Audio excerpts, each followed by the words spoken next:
Hi, welcome to a quick 2-minute video.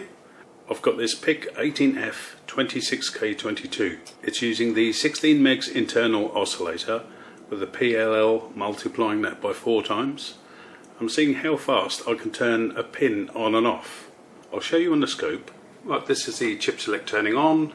Hopefully you can see my screwdriver here. Chip select turning on and then immediately back off.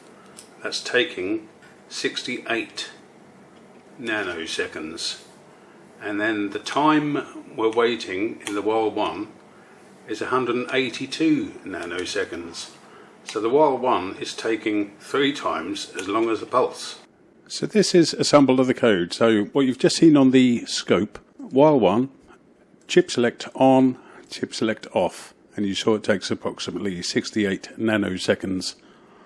And after that it takes 180 nanoseconds to go back and start again.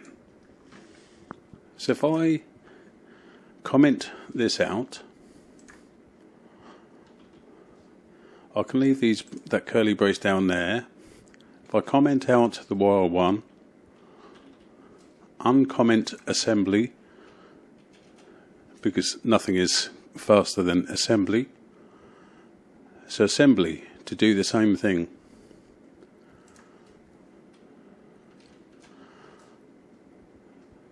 So this is setting the bit for chip select, so turning it on,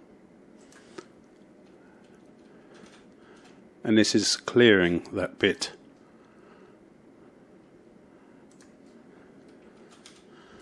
And then so a loop, so I can go back to it, and at the end, after turning on those bits, set the bit, clear it, go back to the loop.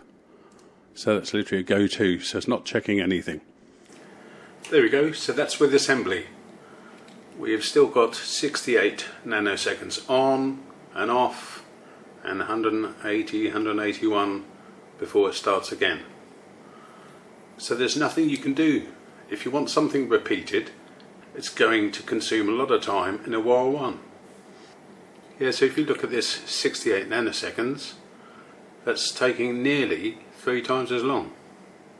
So if you want something done very quickly, all you can really do is do it in a while 1, but do it repeatedly. Say you absolutely must have 2 or 3 or 4 pulses. Turn something on and off, turn it on and off again, and keep on turning it on and off, however many times you want. Let me show you on the scope. I've got, you might have noticed on the screen, I had 3 sets and 3 clears, so I'll introduce those. There we go, and because we've got 3 lots of pulses, you can see we're looking at a gap here as well as the pulses. So right, a single capture. So now we've got 68 nanoseconds, or 67.5, 67.5, 67.5, and then the while 1. So if you can see the top of the scope, I'm not sure if you can, yeah, just here, we've got 100 nanosecond per division. So we've got just over, well, you can see down there, it was 160, 180 nanoseconds interval. So if you want something done quickly and repeatedly, write it out more than once. If not, just wait for the while 1 to wake up and go back to the beginning. So this has been done in C and assembly, and there was no difference. Anyway, hopefully you've learned something. Thanks for watching.